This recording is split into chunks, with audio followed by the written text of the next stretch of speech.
Hi mga ka-official! Welcome back sa ating channel. Ngayong araw, isang interesting na tanong ang tatalakayin natin. Bakit nga ba bawal patabihin sa kama ang pusa? Ang sagot, dahil ito ay base sa mga paniniwala, kultura at pamahiin.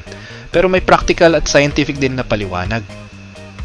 Narito ang dalawang anggulo kung bakit sinasabing hindi dapat patabihin ang pusa sa kama. Unahin natin ang pamahiin at paniniwala.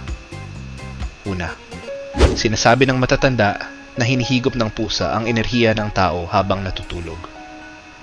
Parang sponge daw sila ng ating lakas, lalo na kung mahina na ang katawan mo.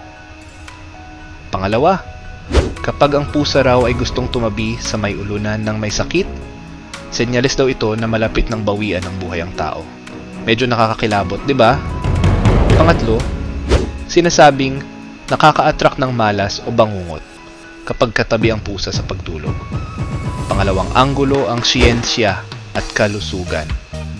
Pero syempre, may practical at scientific reason din ito. Una, pwedeng magdala ang pusa ng balahibo, bakterya o parasites gaya ng fleas at mites sa kama. Pangalawa, kung ikaw ay allergic, pwedeng lumala ang hika o sipon dahil sa fur o dumi ng pusa.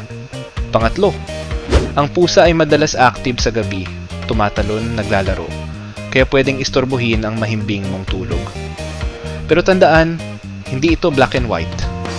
Maraming pet owners ang masaya na katabi ang kanilang alaga, lalo na kung ito ay malinis, vaccinated at maalaga sa hygiene. Ang pusa ay nagbibigay din ng comfort at stress relief, lalo na sa mga taong mahilig sa hayop. So mga ka-official, kayo? Katabi niyo rin ba ang inyong pusa sa kama? O naniniwala kayo sa pamahiin? Comment down below ang inyong karanasan o paniniwala. Don't forget to like, subscribe at i-click ang bell para updated ka sa next kwentuhan natin. Dito sa Ronald Corpus Official, ang pusa, hindi lang alaga, kasama na sa kwento ng buhay.